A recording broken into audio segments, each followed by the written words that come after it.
SWR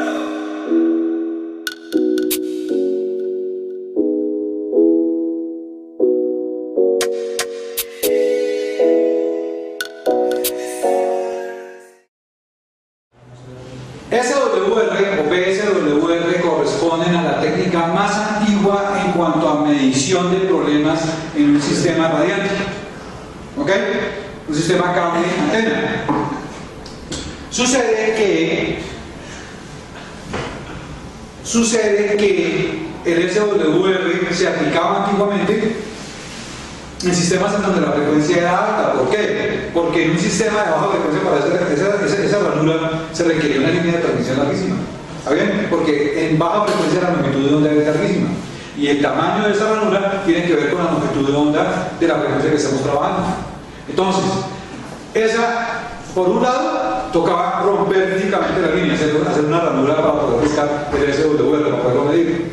Segundo, tocaba utilizarlo solamente en frecuencias realmente altas, en donde la longitud de onda fuera de un tamaño, digamos, que me pudiera permitir a mí hacer algo aceptable en tamaño, ¿correcto? Entonces, por esos motivos, esa tecnología, esa técnica de la SWR hoy en día no es muy aplicada. Hoy en día tenemos otro método, ¿está bien? El método se llama el método de coeficiente de reflexión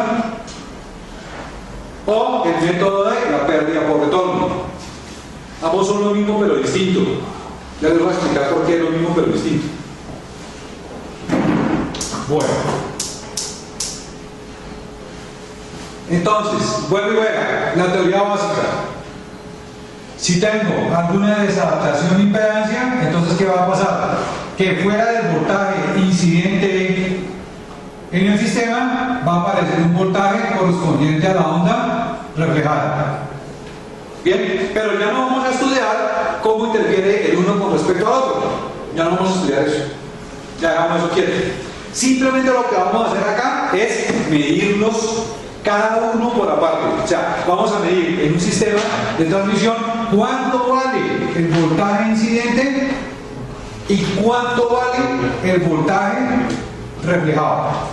¿Está bien? Fíjense que esto no es lo mismo que medir voltaje máximo y voltaje mínimo, porque estos dos era el resultado de la interacción entre las dos ondas y se presentaba en el patrón de interferencias. ¿De acuerdo?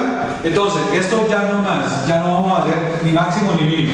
Vamos a medir cuánto vale el voltaje correspondiente a la señal que va desde el generador hacia la carga, voltaje incidente, y cuánto vale el que la carga devuelve, voltaje reflejado. ¿Correcto?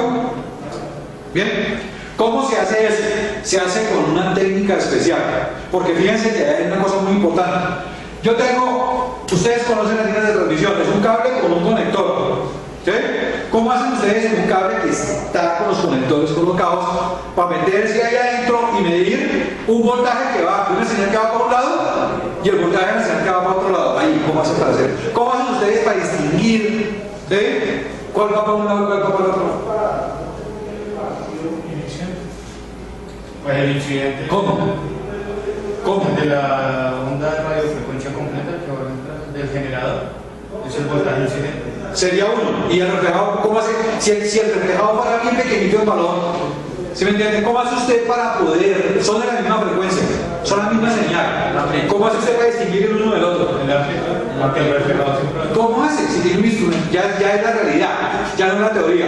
Es un instrumento para medir. ¿Cómo hace para medir un voltaje pequeño en presencia de otro que es mucho más grande, del mismo valor de frecuencia y todo igualitico? ¿Cómo hacen? No se puede así de una, se puede dar primeras. ¿Está bien? Entonces, lo que se hace, lo que se inventaron fue colocar acá un elemento, un componente muy especial. ¿Bien? Es uno de los trucos de ese tipo de técnicas de medición. Entonces, este componente que se coloca acá, voy a pintar acá el generador, voy a pintar ese componente nuevo, digamos de aquí para allá va la línea de transmisión. Entonces aquí he intercalado ese nuevo componente. Ese nuevo componente tiene tres conectores, tiene tres puertas. Fíjense que el cable tiene una puerta de entrada, una puerta de salida. Aquí un conector acá, un conector acá. Este nuevo componente tiene 1, 2, 3 conectores. ¿Está bien? Y se llama un componente de separación de señal.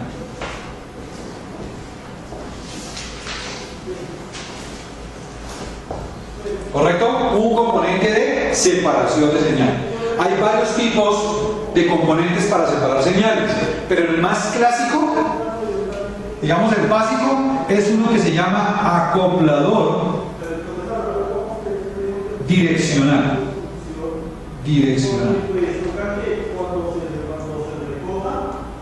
¿Correcto? Bien. Entonces, ¿de qué se trata el acoplador direccional? Miren, toda potencia, toda señal que ingrese por el conector número 1 se va a desplazar hacia el conector número 2. ¿Correcto?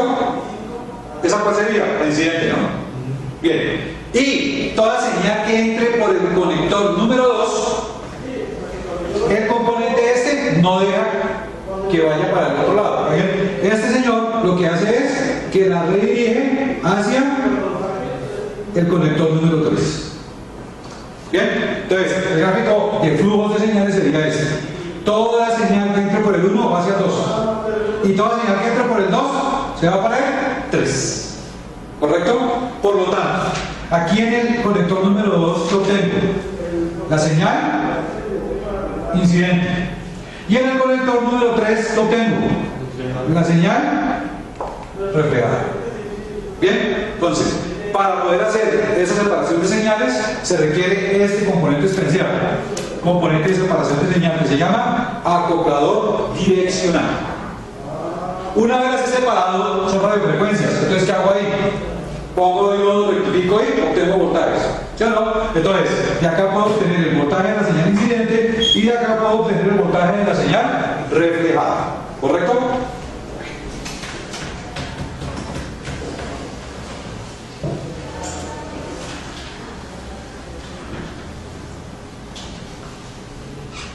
Bien. Ahora, ¿qué hago yo con estos dos valores? Bien. El voltaje de la señal incidente, el voltaje de la señal reflejada. Sencillamente hago una división, así tal cual. Bien, cojo ese voltaje reflejado y lo divido sobre el voltaje incidente.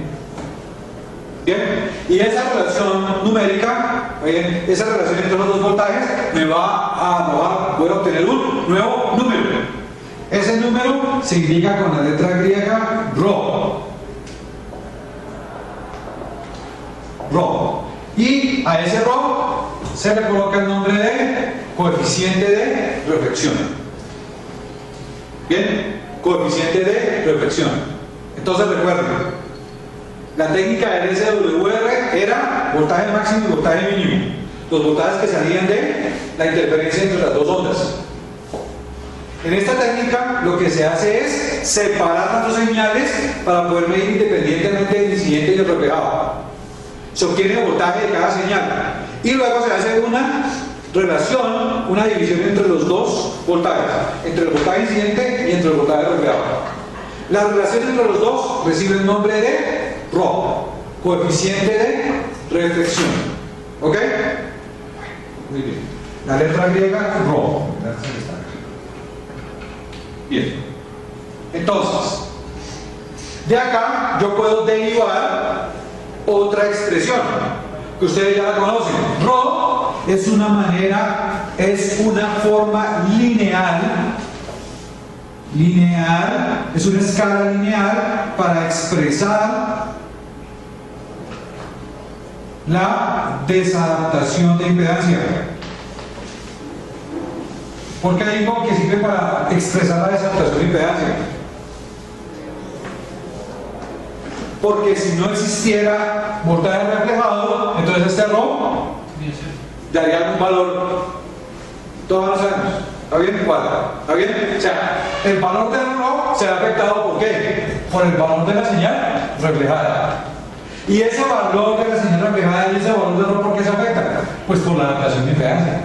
¿Correcto? Entonces, Rho es una manera indirecta de medir al fin y al cabo ¿qué? La desadaptación de impedancia.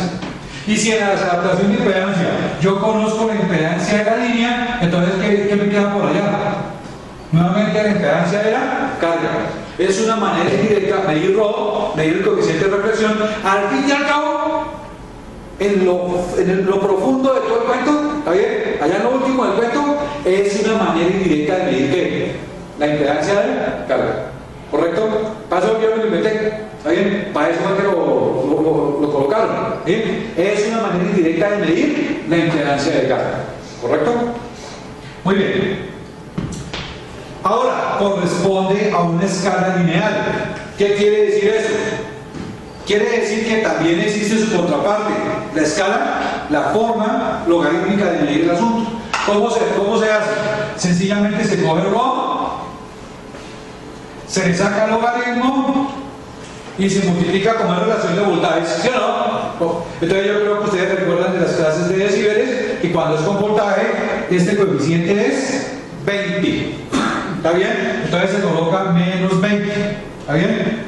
Bien. Cuando yo hice esta operación, básicamente lo que hice fue cambiar esa medición de escala. Es el mismo Rho, es el mismo coeficiente de reflexión, pero ahora no está medido en forma lineal, sino en forma logarítmica. Mejor dicho, está medido en decibeles. ¿Correcto? En decibeles. Bien. Entonces, a esa expresión logarítmica del coeficiente de reflexión se le conoce muy popularmente con el nombre de pérdida por retorno, en inglés, return loss, RL, pérdida por retorno. Recuerden ustedes que cuando estoy midiendo la onda que va, la señal incidente y la onda que se devuelve, la señal reflejada, ¿está bien? Había un segundo criterio que yo podía utilizar para saber qué tipo de carga estaba utilizando yo acá. ¿Bien? Y ese criterio era muy evidente cuando utilizaba las dos cargas extremas, que era el corto y el abierto.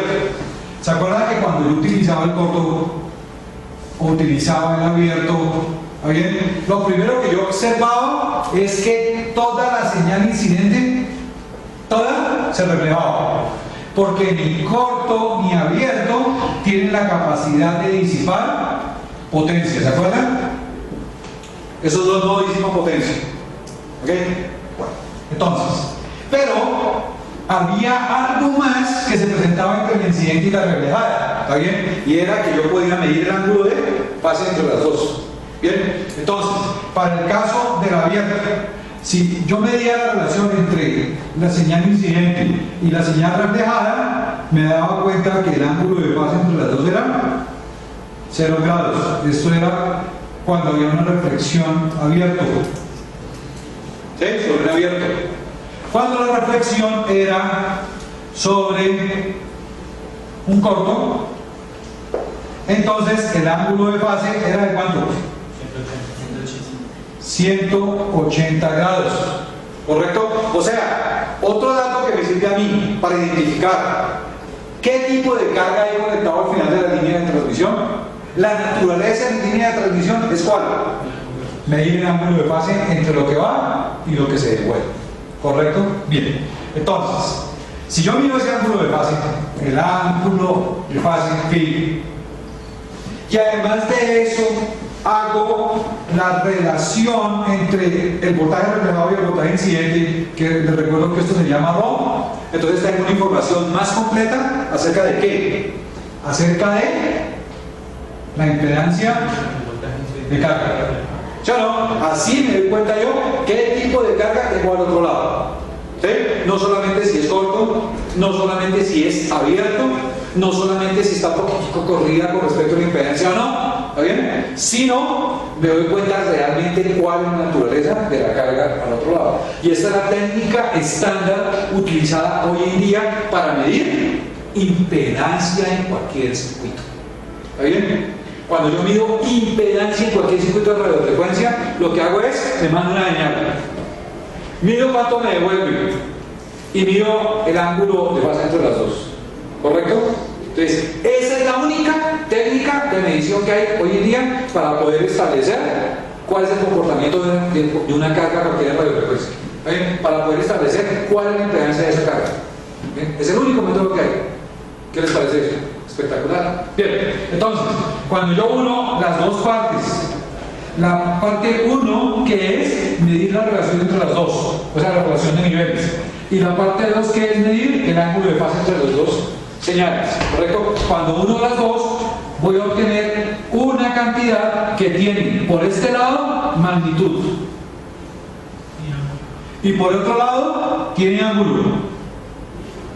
¿Qué tipo de cantidad conocen ustedes en matemáticas que tiene magnitud y un ángulo? Se llama una magnitud vectorial. ¿Está bien? Por lo tanto, con estos dos yo puedo hacer una nueva cantidad vectorial identificada con esta letra griega, la letra griega gamma.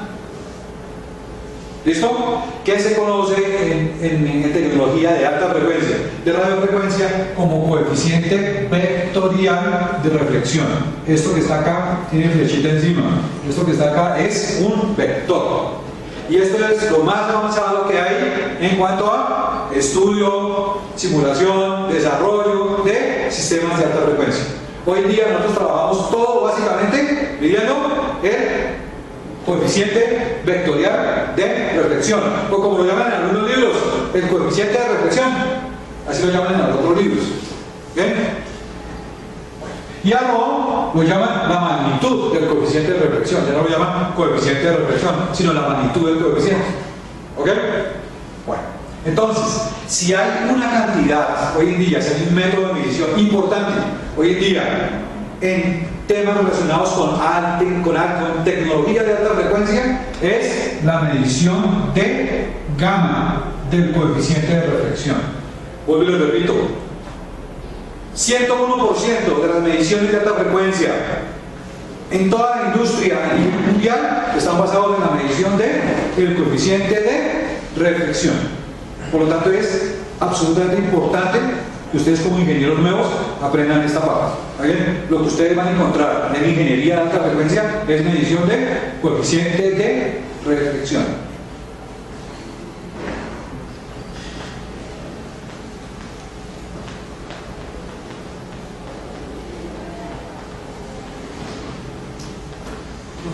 Bien. Señor, ya voy para allá. Fíjense una cosa, matemáticamente yo puedo hacer esta deducción. El coeficiente de reflexión es igual a esto: ZN menos ZO sobre ZN más ZO. ¿Listo? Y si yo conozco el valor de la impedancia característica de la línea, porque ustedes ya saben que es o 50 o 75, cualquiera de los dos sistemas estandarizados que ya tenemos. O sea, yo ya sé si estoy midiendo sobre un sistema de 50 o un sistema de 75. ¿Sí o no? Porque no hay más. Si ya conozco ese dato y conozco la medición de este coeficiente, entonces, ¿qué otra cosa puedo obtener a partir de los valores de él? Puedo obtener la impedancia de la carga. Vuelvo y le repito. ¿Está bien? Coeficiente de reflexión es una medición estandarizada hoy en día. ¿Básicamente para qué? Para obtener ¿qué? El valor de la impedancia de carga. Entonces, esta es la forma como yo puedo medir la impedancia de cualquier componente o cualquier circuito en sistemas de alta frecuencia. ¿Está bien? Es midiendo su coeficiente de reflexión. ¿Ok? ¿Y eso cómo se hace? Dificilísimo. Mando señal, espero que se devuelva, mido la relación entre las dos y mido el ángulo de base. Ya. Eso es todo. ¿Bien? O sea, la técnica como tal es muy sencilla. Ya un número de las cosas vamos a ver que ya tiene otras cositas para poder sacarle, ¿no? Profe, ¿puede haber un ángulo de desfase de 360 grados? Bueno, ¿Puede haber un ángulo de desfase de 360 grados? claro. ¿Cuál es el ángulo de base de 360 grados? Cero. ¿Está bien? Entonces, pi, recuerden que eso es una cuestión rotativa. Está entre 0 y 360. ¿Sí o no?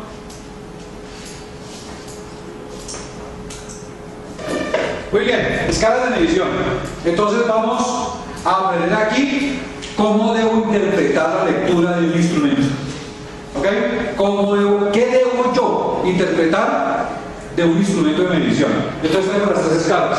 tengo la escala en coeficiente de reflexión de escala, sencillo, tengo la lectura en SWR y tengo la lectura en retro loss.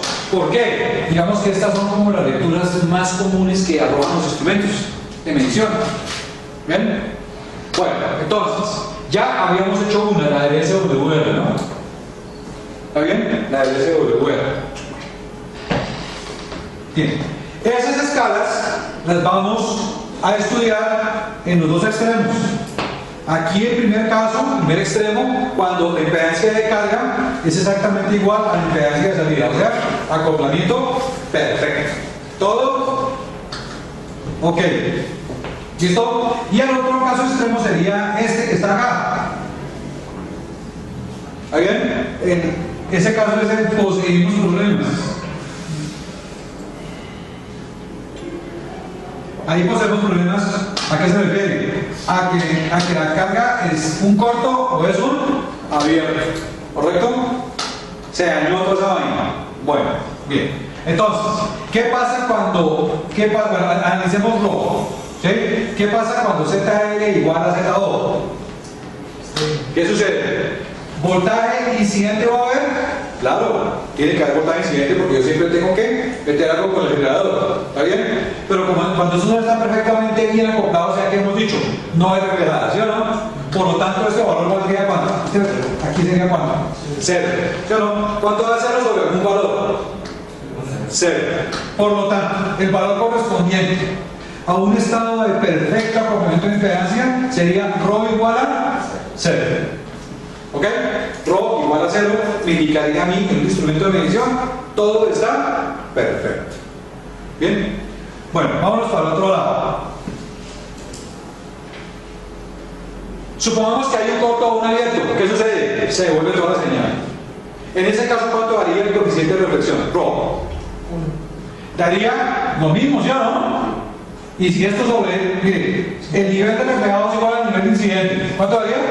1. Fíjese, 1 que está acá. Entonces, el valor 1 sería el valor máximo posible de ρ. Y aquí correspondería a un estado de carga corto o abierto. ¿Bien? Que son los extremos de impedancia. Bien. O sea, que las lecturas de ρ, entre qué y qué valores van a estar variando, oscilando normalmente, cotidianamente. Entre 0 y 1. Y siendo 0 un indicador de estado de perfecto acoplamiento y siendo 1 un indicador de estado corto o abierto en la carga. ¿Estamos de acuerdo? Sencillo. Bien, hablemos de return loss. Bien, señor. ¿Cuál es el apropiado? ¿Por el 0.25? El apropiado tiene que ser un valor cercano a eso. Por eso, pero así como decíamos del otro que era 1,5 en el de... Pero entre más cerca... Entre más cercano a ser el mejor. Esa es la conclusión.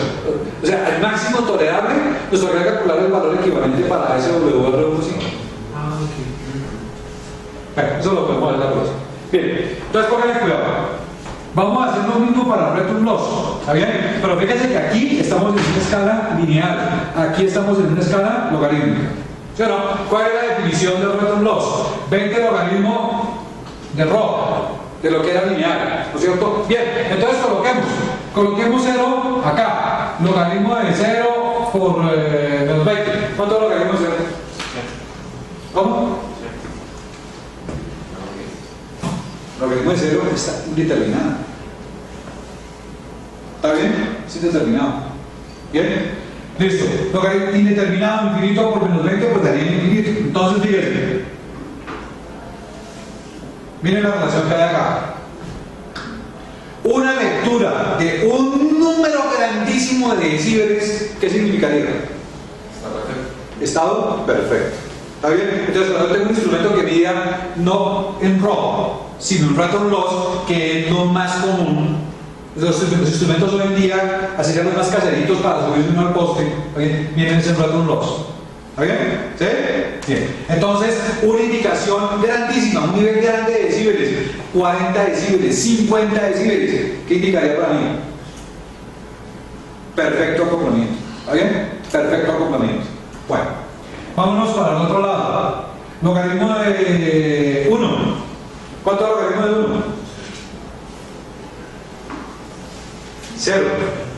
¿Está bien? Logaritmo, ya se les olvidó la regla. No. Ya se les olvidó. ¿Está bien? ¿A qué exponente? ¿Está bien? Hay que elevar la base de 10 para que dé 1. Cualquier número elevado a la 0 da 1. Por lo tanto, el logaritmo en base de 1 es 0. ¿Está bien? Bien. 0 multiplicado por menos 20, ¿cuánto da? 0. O sea, que una lectura del 0 de B, ¿qué implicaría? ¿Corto o abierto? ¿Se dan cuenta que las caras son como al revés? Bien. Entonces, repito. En RO, si tengo 0, perfecto. Si tengo 1, la embarramos. Está pasando algo mal ahí. En cambio, en return loss, si tengo una lectura muy grande de return loss, ¿eso qué significaría? Perfecto el asunto. Y si tengo una lectura que va disminuyendo el número de decibeles grave y se va llegando hasta 0 dB de lectura, ¿eso qué implica?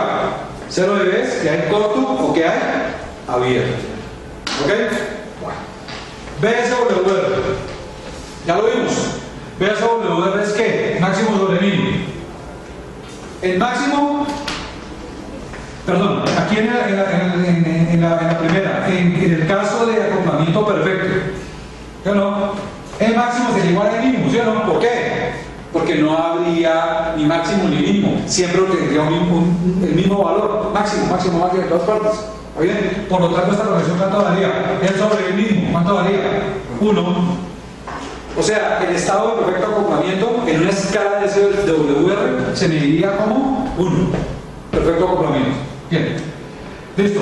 Supongamos en otro caso, el voltaje mínimo, entonces ahí sí se presenta patrón. ¿Se acuerdan que les acabé de decir? ¿Sí? En ese caso, el voltaje mínimo, ¿cuánto vale? 0. Cualquier voltaje puesto, cualquier voltaje en el pico de interferencia constructiva sobre 0, que sería el estado de interferencia destructiva, ¿cuánto valía? Indeterminado, infinito. O sea, que un alto nivel, una alta escala, una alta lectura de SWR, ¿a mí qué me indicaría? ¿Corto o abierto? ¿Estamos de acuerdo? Bien. Estas son las 3 escalas más comunes que se manejan hoy en día en instrumentación. ¿Cuáles son las más empleadas? Return loss para uso popular, uso común, el uso cotidiano. ¿Está bien? Y todavía para comunicaciones, sobre todo en comunicaciones portátiles, móviles, terrestres, las bandas de VHF, UHF, los técnicos todavía utilizan mucho medición de SWR, sobre todo para ajuste de antenas. ¿Ok? Para ajuste de antenas. Ya para un sistema de televisión por cable, ya no utilizaba SWR, se utiliza mucho return loss, pérdida por retorno. ¿Ok? Y RO se utiliza mucho a nivel ya de ingeniería, a nivel de cálculo. ¿Estamos de acuerdo? Bueno, otra característica de las líneas de transmisión muy importante es algo conocido como el factor de velocidad. El factor de velocidad está relacionado con otra propiedad de las ondas que se denomina la refracción. El SWR está relacionado con ¿qué? Con la interferencia entre ondas. Interferencia. Este está relacionado con la refracción. Básicamente, ¿a qué hace referencia? A que cuando una onda que tiene una velocidad de propagación determinada, cuando se mueve en un medio determinado, cuando ella llega a una frontera y cambia de medio, aquí tenemos medio de propagación número 1, aquí tenemos un medio número 2, entonces la onda sufre algo, un fenómeno. ¿Cuál es? ¿Cuál es? Que se afecta la velocidad de propagación. Hay un cambio en la velocidad de propagación. A ese cambio en la velocidad de propagación de la onda se le conoce como refracción de la onda. Refracción es cambio en la velocidad de propagación de la onda cuando cambia de medio. Cuando cambia de medio de propagación. Por ejemplo, una comunicación satelital. Miren, yo tengo aquí la Tierra. La Tierra está rodeada, ¿bien?, de la atmósfera, ¿sí o no? Aquí está el aire. Aquí está la atmósfera terrestre. ¿Estamos de acuerdo? Bien. En la atmósfera, ¿qué hay? una antena de un sistema receptor. Esta antena está conectada al receptor por un cable, una línea de transmisión. ¿Claro?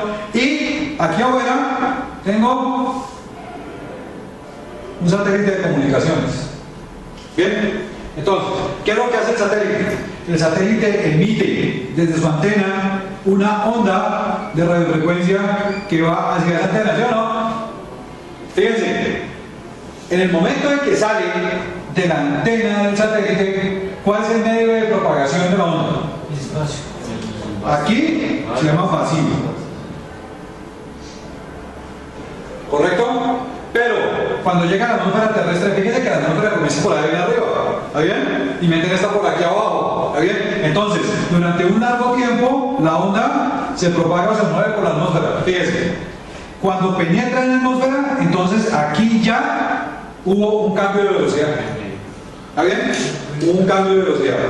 ¿Bien? Por lo tanto, la velocidad de propagación de las ondas electromagnéticas aquí dentro de la atmósfera no es igual a la velocidad de propagación de la onda en el vacío. No es igual. Ese es el primer cambio que sufre. O sea, aquí ya hay un primer estado de refracción. ¿Ok? Bueno, llega la onda y toca a mi antena y se produce una inducción. O sea que dentro de la antena produce una onda gemelita, ¿no? Una onda imagen. ¿Sí? Bien, y esa onda se va a mover hasta el receptor, aquí, a través de un cable. El cable es el medio de propagación. ¿Ese medio de propagación es igual al aire? No. Entonces, fíjese que aquí, cuando la onda penetra por la antena y se mueve a través del cable, entonces en ese momento se sufre una segunda refracción. ¿Correcto? Bien. Entonces, analicemos la primera refracción acá. ¿De qué valor es?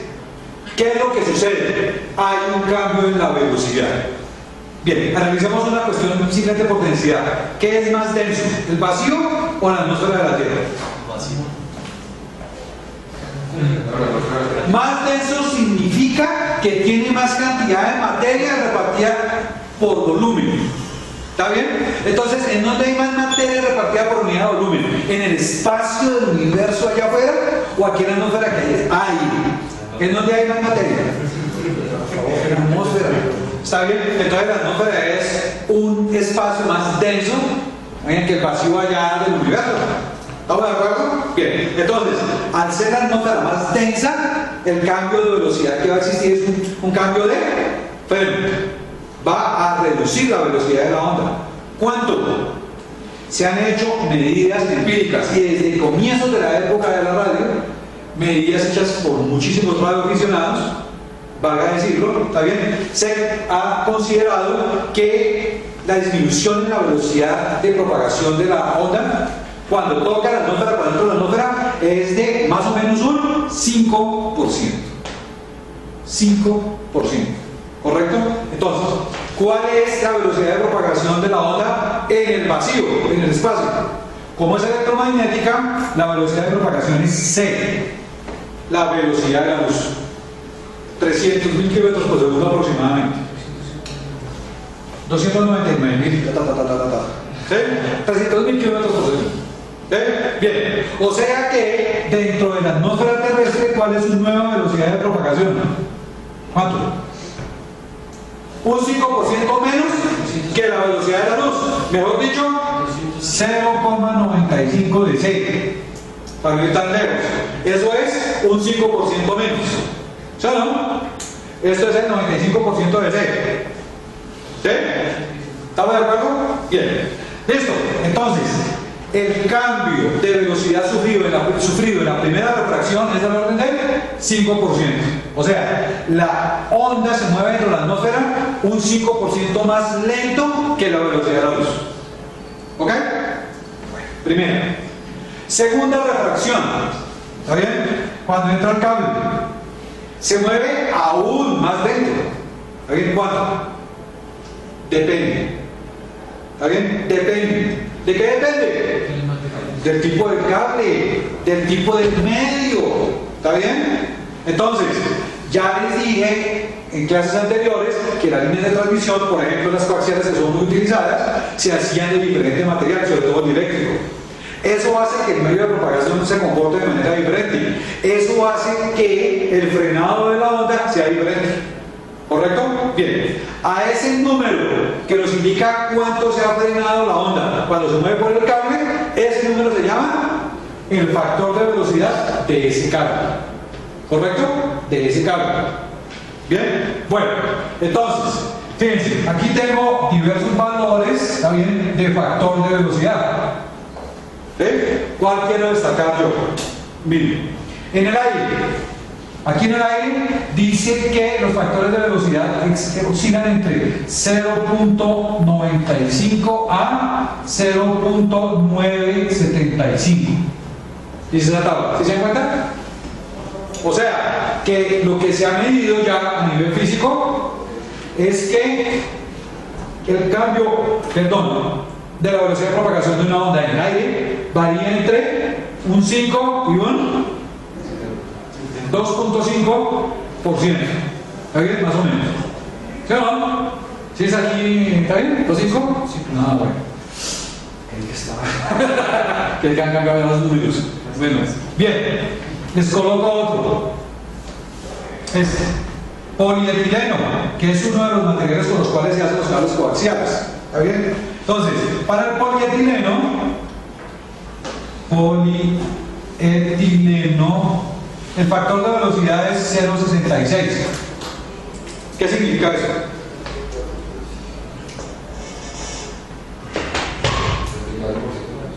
O sea, hablándolo por el otro lado, que la velocidad de propagación de una onda es ¿cuánto? 66% ¿de quién? De la velocidad de la luz. ¿Correcto? Eso es lo que significa ese factor de velocidad. Tenemos otro. Por ejemplo, teflón. Aquí, estos dos son teflón. Son ejemplos de teflón. El teflón, que es el otro material que se utiliza mucho en el desarrollo y construcción de líneas de transmisión, por ejemplo, coaxiales. Teflón. Dice en esta tabla que es del orden de 0,81. ¿Sí se dan cuenta? O sea, la onda de radio se propaga a 81% de la velocidad de la luz. ¿Ok?